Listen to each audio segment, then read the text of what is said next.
Rising India news 24। नमस्कार, स्वागत है आपका राइजिंग इंडिया न्यूज 24 में। आज फिर हम है करहरा गांव में। करहरा सिटी फॉरेस्ट के बिल्कुल बगल में बसा हुआ है, हिंडन नदी के किनारे में। यहाँ पे करोड़ों का बजट तो आता है हिंडन नदी के नाम पे, लेकिन वो बारे न्यारे हो जाते हैं, काम कुछ भी नहीं होता है। काम ये तो आज से 2023 में 2 साल पहले इस गांव में बाढ़ आई थी, काफी नुकसान हुआ था। निगम निगम के कर्मचारी तो आ गए, एसडीएम साहब भी आ गए थे। इस बार फिर वही हाल हुआ है। कारण क्या है? जलकुंभी। जलकुंभी वर्षों क्या दशकों से जमा हुआ है। अब वो है आपका सिटी फॉरेस्ट से पहले। उसी जलकुंभी की वजह से जल भरा हो जाती है और पानी रुक जाता है, उसका प्रवाह बंद हो जाता है। इसी वजह से ये पानी जो है बाढ़ आने का मुख्य कारण है। इस बार भी वही हुआ। जलकुंभी जब जम गई थी, उसको रास्ता नहीं मिल रहा था और ये पानी फैलता गया, लोगों के घरों तक आना शुरू हो गया। तो लोगों बाग हंगामा किए। उसके बाद प्रशासन जागी है और कुंभी को हटाना शुरू किया। लेकिन इसके बावजूद बांध इधर टूट चुका है, पानी लोगों के घर तक आ गया। पीछे आप देख रहे हैं वो बारिश का पानी, बारिश अब नहीं का हिंडन नदी का ही पानी वो अंदर आ चुका है। बात करें करहरा के निवासियों से, किस तरह इस समस्याओं से वो लोग दो चार हो रहे हैं। हाँ भैया, अब इतना बाढ़ आ गया, हम लोग अब बच्चे लेके जाएं कहाँ जाएं बताओ। हाँ, अब हमारे घर में पानी भी आ गया है। सारे कॉलोनी वाले सारे कॉलोनी वाले इधर पानी आ गया। आप देखिए, पहले भी पिछले 3 साल पहले भी आ गए पानी। परेशानी थी, अब भी यही परेशानी आई है। बताओ हम लोग जाएं। पार्षद जी कौन है आपके? पार्षद कौन है? पार्षद जी हैं सुनंदा सिंह, किस पार्टी से है? बीजेपी से। अच्छा, भाजपा से। भाजपा विधायक किस पार्टी से है? बीजेपी से। बीजेपी से। इधर आइए, इधर आइए। सांसद भी बीजेपी से हैं। हाँ, ये गाजियाबाद क्षेत्र बीजेपी बहुल क्षेत्र है।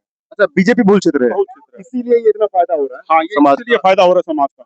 समाज का फायदा क्यों हो रहा है? जो समाज को फायदा हो रहा है सामने आए। सारे बीजेपी एरिया है, बीजेपी सारे वोटर्स हैं और सारे बीजेपी के सदस्य होते हुए भी हमारी स्थिति ऐसी है। 23 में जो आई थी उससे कोई गवर्नमेंट ने सीख नहीं लिया। और अभी जलकुंभी और साथ में एक बगल में पुलिया है जहाँ दोनों का रुकावट है पानी का। आगे में हिंडन बिल्कुल खाली है, लोगों ने खेती कर रखा है, जमीनें भर दी हैं।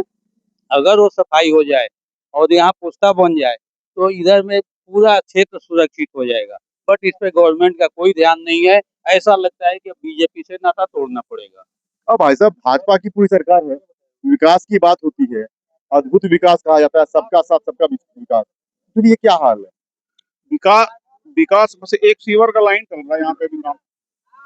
एक सीवर का काम चल रहा है और ये डेढ़ सालों से चल रहा है। पब्लिक इसके कारण इतनी परेशान हुई है।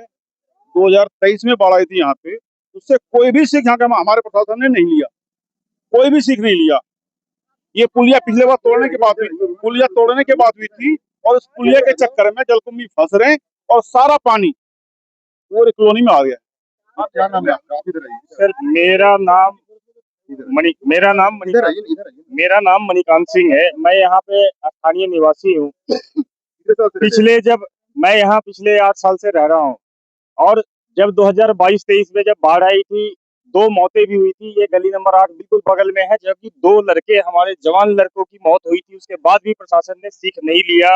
लगातार पिछले 7 दिनों से लगातार प्रशासन को मीडिया के माध्यम से, पेपर ई मीडिया के माध्यम से, जैसे भी है फोन से सूचना दे करके सब लोगों को सूचित करना है कि नदी की खुदाई नहीं होने की वजह से वो लगातार कहते रहे कि जी नदी में पानी नहीं है। 6000 क्यूसेक पानी है। जिस साल बाढ़ आया उस साल 22,000 क्यूसेक पानी छोड़ा गया था। पानी नहीं नदी में। हमने कहा सर, एक बूंद पानी भी अगर नदी में आता है तो वो कॉलोनी में आएगा, क्योंकि आपकी नदी की गहराई जो है 2 फुट पे आ चुकी है। 2022 से 2026 के बीच में लगभग 5 फुट मलबा आकर के नदी में जम चुका है। नदी नाला का रूप ले लिया हुआ, पेड़ पौधे उग गए हुए हैं। नदी की सफाई विगत 45 वर्षों से नहीं हुई है।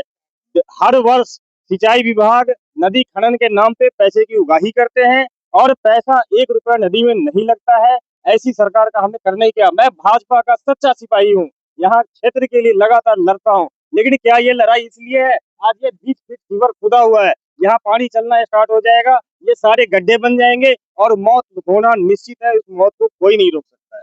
यहाँ तो बताया गया कि एक विजयनगर में घर के अंदर पानी घुस गया था तो बच्चे की मौत भी हो गई थी। हाँ, ये अभी विजयनगर की घटना से भी हमारे शासन प्रशासन ने सीख नहीं ली। 3 साल की महज बिटिया जो कि गली में बारिश की पानी गली में भर गई और वो बाहर खेलने के लिए निकला, घर के लोगों को आभास भी नहीं हुआ।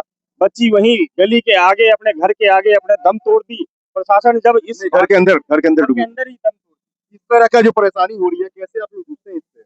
सर बहुत दिक्कत होती है। हम लोग अपने कमाने खाने के बिहार से कहीं कोई कहीं से कोई कहीं से आया हुआ है अपने शर्त छुपाने के लिए, और इस तरह हर साल हुआ तो हम लोग कैसे जी पाएंगे? छोटे छोटे बच्चे हैं, किसी के बुजुर्ग तो बच्चे आपके पार्षद जी है, विधायक जी है, मंत्री है, और वो सुन ही नहीं रहे हैं। वो तो कह रहे हैं विकास की गंगा बहा दी है। वो सो गए हैं, विकास के गंगा बह तो रही है, देख तो रहे हैं। यही विकास की यही विकास के गंगा है। क्या यही विकास की गंगा है? वैसा हाँ देखिए गंगा, एक गंगा को दिखाया जाए, गंगा को। विकास की गंगा यही है। देख लो, सारी विकास की गंगा इतनी विकास कर दी है कि सारी गंगा बह रही है। अद्भुत है विकास। गाजियाबाद का यही विकास का स्वरूप है और यही विकास की गंगा है। कहते हैं सबका साथ सबका विश्वास, और ये सबका सर्वनाश करने पे तुली हुई है सरकार। जिस शहर में पार्षद भी भाजपा के, विधायक भी है, सांसद भी है, मंत्री भी है, प्रदेश में भी, सेंट्रल में भी, हर जगह भाजपा की सरकार है और उस सरकार का यही है विकास। विकास की गंगा का ये देखिए, जिस लोगों के घरों में सीवर का पानी घुसता है और बच्चियां मरती है, वो भी इस शहर में हो रहा है। लोगों के घर में पानी घुसाता है, आदमी जाए तो जाए कहाँ? वोट के लिए तो सब कुछ है, जाति के नाम पे, धर्म के नाम पे बांटना, वो तो राजनीति है, लेकिन आदमी जिए तो जिए कैसे? राइजिंग न्यूज रिपोर्ट से मैं Rajesh Shah, Ghaziabad. Amazing India news 24 channel को सब्सक्राइब करें, लाइक करें और वीडियो को शेयर करें।